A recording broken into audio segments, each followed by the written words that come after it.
Sadly, basic money management skills aren't usually taught in school, even though they should be, because they're essential if you want to succeed, especially when you're in business. Because how are you meant to know what to do with your money if nobody ever shows you how?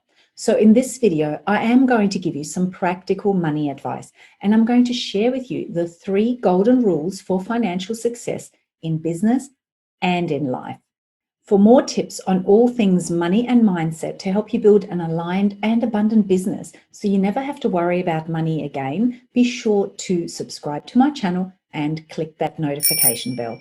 Back when I was a full-time finance professional, I literally helped thousands of people take control of their money. And there was one very disturbing pattern because I noticed very quickly that the people with the highest incomes were very often also the ones experiencing the highest level of money stress. And this is exactly why in my Magnetic Money program, we marry the magical with the practical. We want you to attract that beautiful, high, healthy level of income. And we want you to know how to take care of that money so you can stop worrying about it and actually know how to make your money go to work for you. As with everything, it's really critical to get the basics right. So in this video, I am going to cover the 3 golden rules that underpin all basic money management skills and which will help you achieve financial success in business and in life. And be sure to stick around until the end because as a bonus tip, I'm also going to take you through the key bank accounts that you should have for both your business and your personal finances. Okay, so let's get into it. Golden rule number 1 is always save something. So back when I was a single broke mum and I really struggled to even pay the rent, I knew that I needed to change things. I knew that I needed to turn around both my mindset and my financial situation and also the energy I had around money. I was consumed by stress around money and constantly feeling broken like there wasn't enough. And I really needed to shift my focus from being this poverty consciousness to starting to notice that there was money there and start to get some momentum going on a positive level. So what I did is I made a rule that I would only spend notes. I used cash for everything. I spent only notes and I saved all the coins. And at the end of that first month, I went to the bank and I banked something like $46 in coins and I started a savings account. Now, the really interesting thing was that because I was only allowed to spend notes and had to break a note every time I wanted to spend money, it made me really careful and considerate of the money I was spending. So it actually helped me be more mindful and save money as I was going through my month. And that extra money that I saved in coins, I didn't really feel like it was missing. And at the end of the month, I had $46, which was a huge amount. And the rule was I had to bank all of it. I wasn't allowed to use it to pay for groceries or anything else. And it helped me feel like no matter what my situation, I was able to still move forward and start accumulating savings. And that really was the start of a whole new paradigm of things starting to shift, of the tide starting to turn. So no matter what your financial situation is, you always want to save some percentage of your income. You know, in a perfect world, you'll be saving at least 10% of your gross income. But if you can't start there, start with 1% and then slowly and surely build your way up. Because as you start, you shift your mindset, you shift the energy around money, and you start a whole new practical pattern that says, I can save, here's the evidence, and all of that builds momentum and it grows and grows and grows from there. Okay, golden rule number 2 is to use percentages. I already touched on that with golden rule number 1, where I suggested that you ultimately aim for saving 10% of your gross income at a minimum. And ultimately, you know, you want to get to something like 20% of your gross income goes straight into your investments. And if that freaks you out right now, it's okay, because as I said, work on percentages and start small.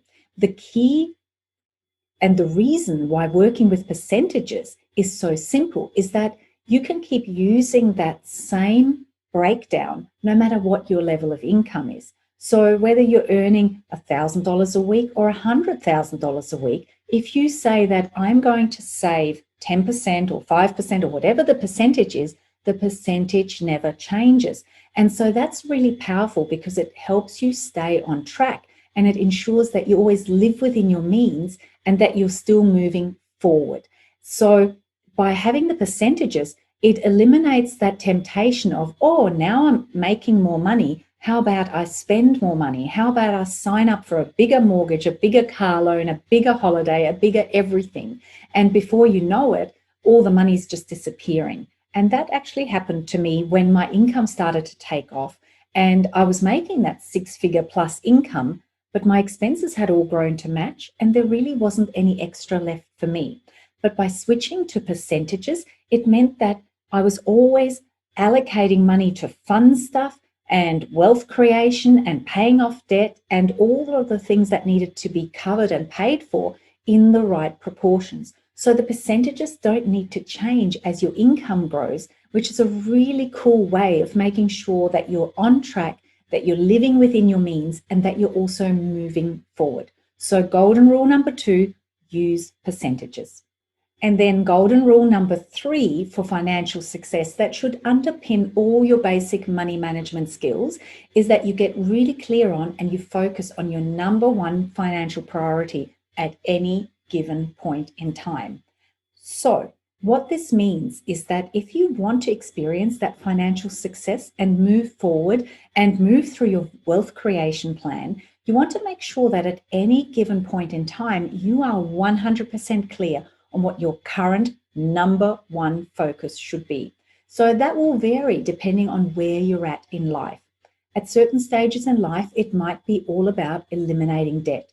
And then at the next stage in life, it might be about accumulating a buffer so that should anything happen, like say a global pandemic, for example, you have 3 or even 6 or maybe 12 months worth of living expenses to fall back on. And at other stages in life, it might be about accumulating money to put into investment or into buying or paying off your first home or boosting your retirement funds. So it's important that you continually look at your wealth creation plan and assess what should my number 1 priority be right now. And then within your money management system and the percentages that you're allocating, there is a certain percentage that gets allocated towards just that one thing right now. And then as that one thing gets ticked off the list, you allocate that same amount of money to the next thing on your list and you shift your number 1 priority and your focus to the next thing on your list. Because what that does is it puts you into laser focus mode.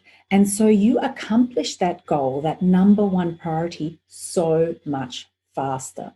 The biggest mistake most people make with their money management skills and why they don't get to experience financial success more easily is that they spray their focus. They try to do everything at the same time. They try to pay off debt, accumulate savings, save for a home, start investing in shares, boost their retirement fund all at once. And so you're just drip feeding randomly here and there.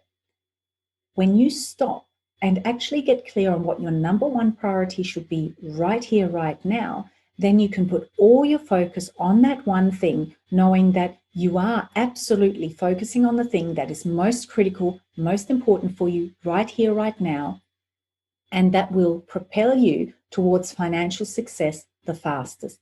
And when that box has been ticked, you shift your focus onto the next thing. You reassess and decide, okay, what should be next? And you move on to that. Now, speaking of eliminating debt, if that is your number 1 focus right now, then I do have this other video right here, which you can watch next to help you ensure that the process that you're using to clear your debt is the one that helps you eliminate that debt in the fastest, most efficient way possible. So be sure to watch that next. Now, you might already follow 1 or even all 3 of these golden rules. So let me know in the comments below, which of these golden rules do you already follow? Which ones have you already tried? What's your favorite? Or maybe which one are you going to try or possibly recommit to next? Okay, as I promised at the start, I'm going to give you a little bit of an extra bonus before you go, and that is covering what your basic bank accounts should be that you have both for your business and your personal finances.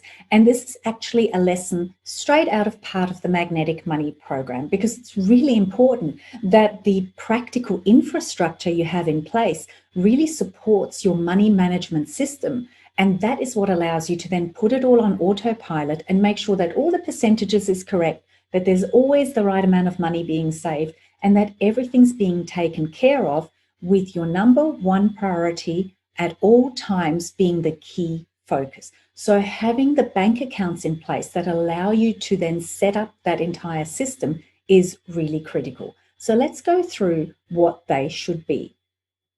Let's focus on your business first. And you really need a minimum of 2 bank accounts for your business. The 2 bank accounts that you should have in the name of your business, whether that's your own name or the name of a company or maybe something like a trust, should be, number one, your business operating account. Now, that account is the one that all your income will come into and that your business pays all its expenses out of, including your wages, because your wages are then your personal income. Your business pays its bills, including the wages of its CEO, which is you. So that's your business operating account. All income for the business comes into that, and all expenses, including your personal pay, comes out of that account. And the second business bank account that you really must have is a separate account to park tax money in. And again, you will use a percentage of this. And the percentage of your gross income that should be allocated and tucked away for tax will vary depending on whether you're running a company or not, and how much income you've currently got rolling through your business. So refer to your accountant, refer to your last year's or the last couple of years' tax returns, and make a decision of what percentage of your gross turnover, of the total income coming into your business, should you be putting aside to make sure that you can pay your tax bill. Because you know what? You're in business to make profit, and usually profit is taxed in most countries. So you want to be aiming to pay tax. Really, you want to be aiming to pay as much tax as possible, effectively, of course, because it means you'll have made lots of profit. So by using a percentage, it means that the amount of tax money you're putting aside in terms of dollars will always be appropriate for your level of income. Makes it nice and easy, and it makes sure that you're perfectly on track. Okay, now let's move on to your personal bank accounts. So I recommend that you have at least 4 personal bank accounts.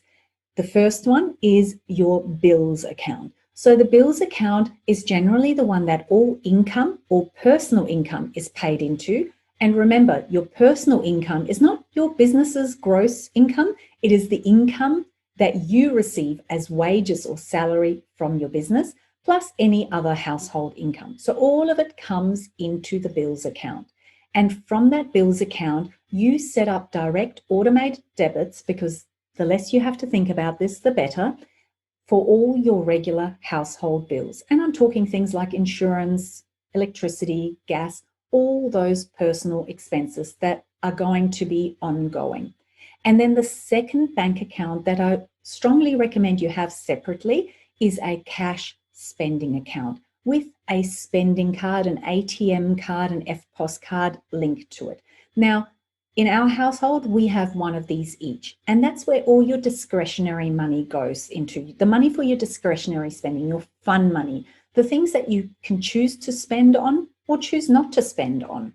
And so each month or each payment cycle, from that bills account, a certain amount gets deposited into your cash discretionary spending fun money account, and you get to spend that on whatever you choose. And of course, before you've done any of this, you've sat down and worked out your entire money management system and made some decisions around what those dollar amounts should be.